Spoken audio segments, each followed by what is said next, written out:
अस्सलाम वालेकुम viewers, this is curtain C studio. आज की इस वीडियो में मैं आपको दुपट्टे पर गुम लेस लगाने का तरीका बताऊंगी। इसके 2 से 3 तरीके होते हैं। एक तो ये कि दुपट्टे की उल्टी साइड पर हम लेस को इस तरह से रखेंगे, लेस की जो फ्रंट साइड है वो दुपट्टे की तरफ हो, और फिर इस तरह लगाने के बाद हम इसको इस तरह से टर्न करेंगे और फिर इसके ऊपर सिलाई लगा देंगे, और फिर हम इसको बैक साइड पर टर्न करेंगे तो लेस जो है वो किनारे पर आ जाएगी। इस तरह से लेस लग जाएगी और बैक साइड से ये इस तरह से होगी। और दूसरा तरीका ये है कि हम लेस को दुपट्टे की फ्रंट साइड पर इस तरह से फिक्स कर लेंगे जहाँ पर भी आपने लेस लगानी है, और फिर यहाँ से हम कपड़े को इस तरह से फोल्ड करेंगे और फिर इस तरह से ये लेस लग जाएगी। ये दोनों तरीके उस वक्त तो सही रहते हैं जब दुपट्टे की जो है वो फ्रंट और बैक साइड ऑलमोस्ट एक जैसी हो, जिसमें कलर का ज्यादा फर्क ना हो। अब मेरे पास जो दुपट्टा है इसके फ्रंट और बैक में वाज़ेह फर्क है। दुपट्टा चूंकि दोनों साइड से नजर आता है, इसलिए हमें इस चीज को कंसिडर करना होगा कि उसकी बैक साइड भी प्रेजेंटेबल हो। इस पर हम लेस किस तरह से लगाएंगे ये मैं आपको बताती हूँ। हमने लेस को सबसे पहले दुपट्टे की फ्रंट साइड पर फिक्स कर लेना है जहाँ पे भी आपने इसको लगाना है। मैं इस दुपट्टे के डिजाइन के अकॉर्डिंग इसको यहाँ पर फिक्स करूंगी। इस तरह से लेस को फिक्स करते हुए ज्यादा बेहतर है कि आप सिलाई को बड़ा कर लें। इस तरह से लेस हिलती भी कम है और जल्दी भी लग जाती है। दुपट्टे पर लेस लगाते हुए हमने इस चीज का ख्याल रखना है कि हमने लेस को बिल्कुल भी नहीं खींचना और दुपट्टे को हम हल्का सा खींच कर पकड़ेंगे। ज्यादा नहीं खींचना, बिल्कुल हमने नॉर्मल सा सेट करके पकड़ना है। लाइट से हम इसलिए खींचेंगे कि सम टाइम धुलने के बाद लेस थोड़ा सा सुकड़ जाती है तो दुपट्टे में झोल सा आ जाता है। तो अगर हम दुपट्टे को थोड़ा सा खींच कर लगाएंगे तो दुपट्टे की जो शेप है वो नॉर्मल रहेगी, खराब नहीं होगी। कॉर्नर से हमने इसको किस तरह से टर्न करना है ये मैं आपको दिखा देती हूँ। मशीन की सुई को हम कपड़े के अंदर रखेंगे और जितना कपड़ा हमने फोल्ड करना है उतना कपड़ा छोड़कर इसको टर्न कर लेंगे। लेस को टर्न करते हुए हमने लेस को कॉर्नर से खींच कर नहीं रखना। इस तरह से हम इसको अच्छी तरह से सेट करेंगे और फिर इस पर सिलाई लगाएंगे। अब लेस को दुपट्टे पर मैंने फिक्स कर लिया है। अब हम इस तरह से कपड़े को फोल्ड करेंगे और इस सिलाई के ऊपर ऊपर हमने सिलाई लगानी है।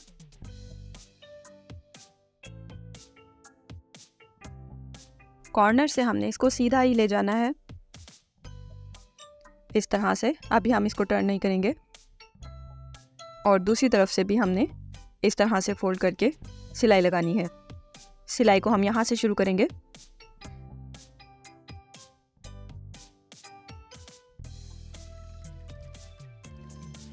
अब ये सिलाइयाँ लग गई हैं। अब आपने क्या करना है, हम इसको अच्छी तरह से आयरन से बिठा लेंगे और जितना हमने फोल्ड करना है हम उसकी भी आयरन से क्रीज बना लेंगे। ये जिस तरह से मैंने बना ली है। अब हम इसको इस तरह से टर्न करेंगे और इसके किनारे किनारे पर सिलाई लगाते जाएंगे। अब यहाँ पर कॉर्नर हमने कैसे बनाने हैं इसके भी 2 तरीके हैं। एक तो ये कि हम इस तरह से इस साइड को फोल्ड करेंगे और दूसरी साइड को हम इस तरह से उसके ऊपर रख देंगे और फिर इस पर सिलाई लगा देंगे। इस तरह से ये कॉर्नर बन जाएगा। और दूसरा तरीका ये है, हम इसको फोल्ड करने के बाद इसके कॉर्नर को भी फोल्ड करेंगे और इस तरह से कॉर्नर बनाएंगे और फिर इस पर सिलाई लगाएंगे। तो जो भी आपको बेटर लगे आप वो कर सकते हैं। सिलाई लगाते हुए आपने इस चीज़ का ख्याल रखना है कि कपड़ा अच्छी तरह से बाहर निकल आए।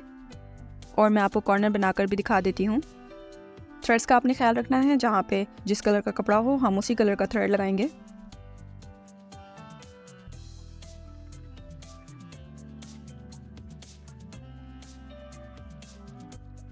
इस तरह से हम सिलाई को कंप्लीट कर लेंगे।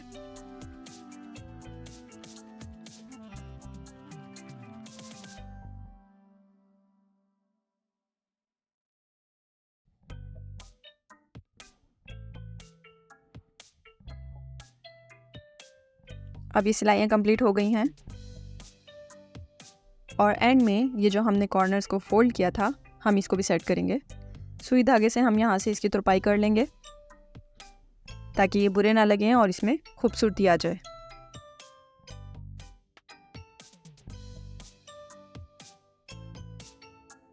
अब ये कंप्लीट हो गया है।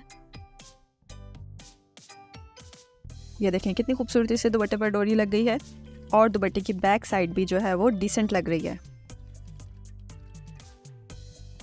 इस तरीके से लेस लगाने में कपड़ा भी कम लगता है और दुपट्टा ग्रेसफुल भी ज़्यादा लगता है। इसके साथ ही मुझे इजाज़त दीजिए। मिलते हैं नेक्स्ट वीडियो में। अल्लाह हाफिज़।